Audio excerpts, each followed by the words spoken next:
Domin gujewa account banning, alal misali kuna yin video ka sai ku ga TikTok ya dora muku banning ko kuma kuna tunanin ba ku yi wani laifi ba, ku tsaya ku ga tana yiwuwa cikin video kan da kun kai akwai video da ya saba mu dokan TikTok. Kenan ya za ku yi? Tabbatar mun nan guda uku na sama, nan kuma sai ku taba gashi nan TikTok studio. Daga nan za ku ga inda aka ce verification di kwanta gashi nan kamar yadda kuke gani, ku taba akan shi. Nan kun taba za ku jira, kunga zai duba muku video kanku, sannan kun ga bidiyon da ke da laifi sai ku yi kokari ku je ku shahe shi. Ni nawa kamar da kuke ringa gani ba bidiyon da ya saba mu dokan TikTok. To na kan ya saba mu dokan TikTok, wani ja ne zai gudo maka maimakon wannan danyatawan da kuke gani, wanda kenan haka na nufin bidiyon naka bai dace da TikTok ba.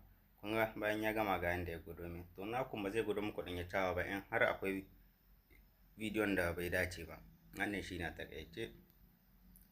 Kuma kuna da bayanin yanda za ku yi, ku fito duka baya ku zo nan ku je ku nemo notification kamar yadda kuke gani ka notification nan ku shiga akai, sai ku diba wanne ne sako na banin din da akai, sai ku danna akai. Bayan kun danna shi za ku iya ganin appel yawa ko kuma submit appel kamar yadda kuke gani, sai ka danna akai. Bayan ka danna shi za a baka wani wuri da ake so ka saka wani rubutu kamar yadda kake gani, wani rubutun turanci nan za ku yi kofiyan shi sai ku je can ku saka shi sai ku tura. TikTok zai duba, bayan ya duba in har ya cancanci cire muku wannan warning din zai cire shi. Wannan shine